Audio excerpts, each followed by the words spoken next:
Oke, pada kesempatan kali ini Om Bejo akan mencoba berbagi ilmu untuk kali ini. Yang akan kita bahas babnya adalah tentang arus bolak-balik ya, atau kita sebutnya sumber arus AC. Oke, AC itu arus bolak-balik. Ini singkatan dari alternating current ya, bukan air conditioner, bukan angin cuma-cuma. Oke. Nah, untuk layer ini ntar kita hanya berkenalan dulu aja deh. Nah, kita bicara secara global apa itu arus bolak-balik ya. Nah, jadi ntar lebih detailnya di layer-layer berikutnya. Tapi lo harus mengikuti intro dulu nih biar enak gitu kan ya, biar tahu sejarahnya atau intronya seperti apa. Oke. Nah, untuk hari ini kita akan membahas atau sedikit bercerita tentang besaran-besaran apa saja yang ada yang akan kita pelajari ke depannya kalau kita lagi bicara arus bolak-balik. Oke, nah gini-gini. Nah, yang namanya arus listrik, kamu kenal arus listrik tuh ya. Di alam semesta ini, di bumi ini cuman ada dua, saudara. Ada arus DC, gitu kan ya. Oke, ada arus AC. Oke, Om DC itu apa? AC itu apa? Oke, gini. Yang namanya arus DC kamu kenal sebagai arus searah. Oke, arus searah atau bahasa Inggrisnya DC itu bukan disconnect, tapi direct current gitu ya. Nah, kalau arus AC ya sedang kita pelajari nih, arus bolak-balik atau bahasa Inggrisnya alternating current atau ya udah bahasa Indonesia aja ya. Ini arus bolak-balik, bolak-balik, balik, bolak. Oke, nah ini. Jadi ada dua, ADC, ada AC. Yuk kita bahas satu-satu. Ini sebagai intro saja ya, ingat nah intro. Artinya yang namanya arus DC, salah satu sumber yang dapat menghasilkan arus arah itu kamu kenal kan baterai ya. Baterai atau elemen kering bahasa lainnya tuh. Oke, kemudian ada juga Aki. Oke, Aki siapa Om? Oke, suaminya Nini. Oke, ini Aki itu akumulator ya. Oke, yang ketiga biasanya kamu kenal di kimia juga ada istilah elemen volta ya. Oke, nah ini ketiga sumber ini menghasilkan sumber arus yang searah. Baterai, aki, sama elemen volta. Cirinya yang namanya sumber arus searah itu dia udah ada kutub positif sama kutub negatifnya kan. Nah, ingat tuh. Oke, baterai ada, aki juga ada, elemen volta juga ada. Lebih jauh mengenai ini ntar kita jelaskan di lain kesempatan. Oke. Nah, arus DC biasanya digunakan di instalasi mobil misalkan atau instalasi kelistrikan di motor. Nah, itu pakai arusnya arus DC, arus arah. Oke. Sip. Sekarang kita bahas arus AC. Nah, arus AC, arus bolak-balik, salah satu sumber yang menghasilkannya itu adalah generator. Oke, generator. Nah, ini contohnya ya listrik kita, listrik PLN nih. Nah, PLN itu menggunakan generator. Generatornya diputar oleh bisa oleh air disebutnya PLTA, bisa oleh uap berarti PLTU, bisa oleh nuklir berarti PLTM. Tapi konsep sederhananya semua energi air, uap, nuklir maupun apa itu fungsinya untuk menggerakkan generator. Generatornya bergerak, di situ terjadi perubahan flux, maka akan menghasilkan GGL induksi atau kita sebutnya ya tegangan arus bolak-balik. Oke, nah sip. Nah itu sumber-sumber dari arus arah sama arus bolak-balik. Nah, sekarang lanjut ke apa namanya? Poin berikutnya, di sini kan arus DC ada arus AC. Yang namanya arus kan bisa diukur tuh. Nah, alat ukur yang kita kenal dulu, nah, dulu ada apa aja coba? Alat ukur listrik itu kamu kenal ada ampere meter betul? Ampere meter. Ini alat untuk mengukur arus. Kemudian ada voltmeter, gitu kan ya. Nah, ini yang sudah kita pelajari di kelas 1 kan. Nah, ini alat untuk mengukur tegangan. Oke. Nah, ntar kalau bicara kamu dua alat ini, nah, ada ampere meter sama voltmeter. Nah, kamu kan misalkan dihubungkan ke rangkaian. Itu kan ada tuh nilainya tuh atau jarumnya menyimpang ke angka tertentu. Nah, angka tertentu atau nilai yang tertera pada ampere meter atau voltmeter itu menunjukkan nilai efektif ya. Oke, ingat nilai efektif. Sip, notre. Terus apa emang ada lagi gitu Om? Ada. Ini untuk arus bolak-balik biasanya ntar alat ukur untuk mengukur tegangan yaitu kita sebut osiloskop. Osiloskop. Nah, kayak gimana Om osiloskop? Nah, ini osiloskop ntar tampilan sederhananya mirip kayak yang di rumah sakit tuh untuk mengukur detak jantung atau nyawa seseorang kan ada gelombang kayak gitu tuh. Oke, sip. Nah, itu osiloskop. Jadi ntar untuk osiloskop sendiri, nilai yang tertera atau nilai yang terbaca oleh alat ukur ini ntar yang disebut dengan nilai maksimum. Oke, jadi ada dua besaran nih, ada nilai efektif, ada nilai maksimum. Kalau kamu gunakan ampere meter atau voltmeter, ntar yang terteranya itu atau yang ter terdisplay di layarnya itu atau di voltmeternya itu disebutnya nilai efektif. Kalau untuk osiloskop disebutnya ntar nilai maksimum. Nah, kedua nilai ini ntar akan kita sering ketemu nih di poin-poin berikutnya. Oke, sip. Nah, kemudian kita list nih setelah kita itu berarti ada istilah arus kan ya. Nah, besaran yang pertama misalkan kita list arus maksimum. Nah, kita simbolkan arus maksimum itu Imax, IM aja ya. Nah, kemudian ntar ada juga tegangan maksimum berarti kan. Oke, tegangan maksimum. Ya kita sebutnya ntar Vmax. Oke, Vm gitu ya. Nah, kemudian gimana Om kalau untuk mencari nilai efektif? Ya kita sebut misalkan kalau arus efektif. Oke, berarti kita simbolkan I F gitu ya. Oke, nilai arus efektif berarti ntar nilainya lebih kecil dari arus maksimum. Maka rumusnya itu persamaan itu Imax dibagi dengan akar 2. Oke, paham maksudnya ya? Nah, ini satu. Kemudian ada istilah ada tegangan maksimum berarti di sini juga ada tegangan efektif. Oke, sip. Kita simbolkan V efektif. Ah, ya nilainya sama ntar. V efektif nilainya sama dengan V max dibagi dengan akar 2. Ada satu lagi besaran. Misalkan kamu bikin arus rata-rata. Oke, ini hanya tambahan saja ya. Arus rata-rata kita simbolkan I bar aja deh. Nah, I bar itu misalkan sama dengan 2 kali I maksimum dibagi dengan V itu ya. Oke. Kalau tegangan rata-rata ya sama persamaannya. Cuman beda simbol saja. Tegangan rata-rata kita simbolkan V bar.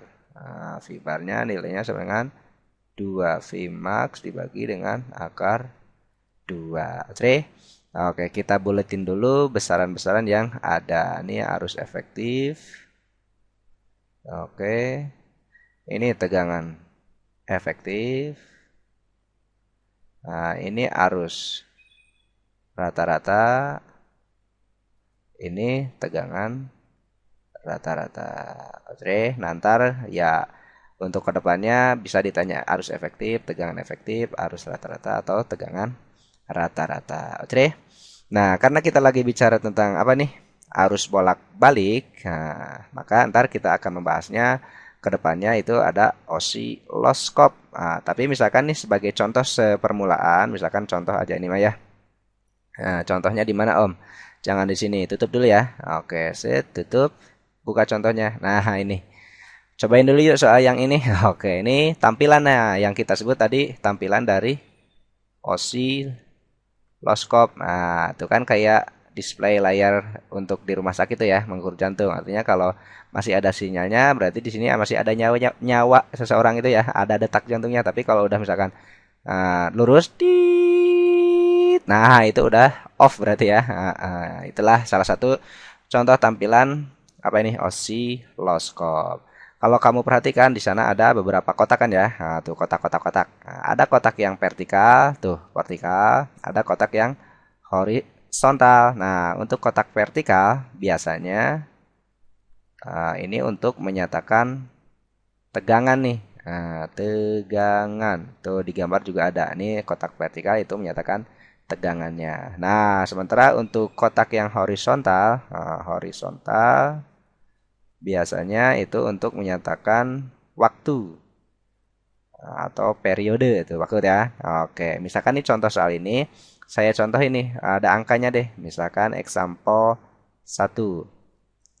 Untuk satu kotak vertikal, misalkan satu kotak, nah ini satu kotak atau 1 cm vertikal itu mewakili nilainya sama dengan misalkan 10 volt gitu kan ya. Nah, misal ini mah ya, ini untuk kotak vertikal.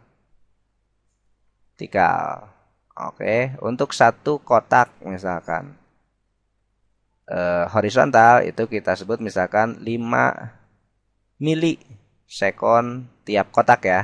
Nah, ini untuk yang horizontal. Nah, biasanya soalnya itu tentukan. Nah, tentukan. Yang pertama misalkan nih, yang A deh. Tegangan maksimum. Nah, kita sebut Vmax. Nah, oke. Kalau ditanya tegangan maksimum, ntar lo harus sudah tahu nih. Nah, sudah tahu nih. Artinya kalau nyari tegangan, kamu lihat yang vertikal. Karena yang menyatakan volt itu yang vertikal. Oke, oke, paham maksudnya? Kalau tegangan maksimum, ntar kamu ukurnya dari yang tengah ini ya. Nah, artinya yang membagi sama rata ini. Oke, berarti kalau kamu hitung dari sini sampai puncak ini ada berapa kotak? Ya satu, dua. Oh, berarti tegangan maksimumnya ada 2 kotak. Nah, berarti 2 kali satu kotaknya berapa? Misalkan 10. Berarti ntar tegangan maksimumnya 20 volt. Oke, paham maksudnya? Oke, lanjut. Kalau ditanya misalkan tegangan efektifnya, ya tinggal masukin tadi V efektif itu Vmax dibagi dengan akar 2. Berarti Vmaxnya 20 dibagi dengan akar 2. Kalau dikali akar sekawan, akar 2 berarti 20 per 2, 10. Berarti nilainya 10 akar 2. Paham ya? Artinya dikali akar sekawan. Akar 2 kali akar 2, 20 bagi 2, 10. 10 akar 2. Cere. Yang C, misalkan ditanya tegangan rata-rata. Nah, ini kan nambah-nambahin soal. Berarti 2 kali Vmax tadi itu ya, dibagi dengan V. Oke, berarti 2 kali Vmaxnya berapa? 20 dibagi V. Berarti ya nilainya 40 per V. Satuannya tetap volt. Oke. Nah, kemudian ini kan tegangan semuanya nih. Ntar ditanya berapa frekuensi arus bolak-baliknya. Karena yang namanya arus bolak-balik itu dia mempunyai frekuensi. Makanya selalu berubah terhadap waktu. Oke. Nah, untuk nyari frekuensi, lo harus lihat yang horizontal. Karena yang menyatakan horizontal itu menyatakan waktu kan ya. Oke, berarti belum dapat frekuensi. Kalau waktu itu kita sebutnya apa nih? Betul, periode. Oke, berarti periodenya dulu nih sebelum nyari frekuensi. Periode itu kan waktu yang dibutuhkan untuk melakukan satu gelombang ya. Oke, berarti periodenya berapa nih? Satu gelombang itu kan kamu kenal? Satu bukit, satu lembah. Oke, jangan sampai kerajinan ngitung sampai sini, sampai situ lagi. Meskipun di sini ada 1,5 gelombang, yang kamu perlukannya itu cuma satu gelombang. Karena di sini bicaranya periode. Oke, yuk kita hitung. Nah, ini kan 1 sampai sini ya. Oke, berarti ada berapa kotak tuh dari sini sampai situ? 1, 2, 3, 4. Oh, berarti ada 4 kotak om. 4 kotak. Oke, berarti 4 kali satu kotaknya berapa nih? 5 milisekon. Berarti 5 kali 10 pangkat min 3 sekon ya. Oke, atau sama dengan 5 kali 4, 20. Berarti 20 atau 2 kali 10 pangkat min 2 sekon. Maka di sini aja deh om, lari frekuensinya. Yang namanya frekuensi itu kan kamu kenal 1 per T. Ya sudah selesai. Berarti 1 per T-nya berapa tuh? 2 kali 10 pangkat min 2. Atau 10 min 2-nya ke atas jadi 100. 100 bagi 2 ya. Nah, ini frekuensinya. Tuh kan gampang ya. Artinya kalau ada soal kayak gini, kamu perhatikan vertikal sama horizontalnya. Kalau vertikal dari sini ke situ itu dapat tegangan maksimum. Oke, kalau ntar horizontal dapat periode terus dapat frekuensi. Gitu. Oh iya, satu lagi nih ada tegangan, istilah tegangan itu ada tegangan peak to peak. Nah, peak itu puncak. Peak itu puncak berarti atau tegangan puncak ke puncak ya, nilainya sama dengan 2 kali Pmax gitu kan ya. 2 kali Vmax berarti 2 kali berapa? 20 atau nilainya 40 volt. Atau yang namanya tegangan puncak ke puncak berarti dihitung kamu kotaknya dari puncak ini sampai puncak bawah. Ya, coba kamu lihat dari puncak sampai puncak ya. 1, 2, 3, 4 kan ya. 4 kotak. 4 kali 10, 4 Oke, oke, sip, mulai paham nih. Nah, itu example 1. Coba nih kalau ada example 2 kayak gini. Nah, example 2 gini. Ada voltmeter,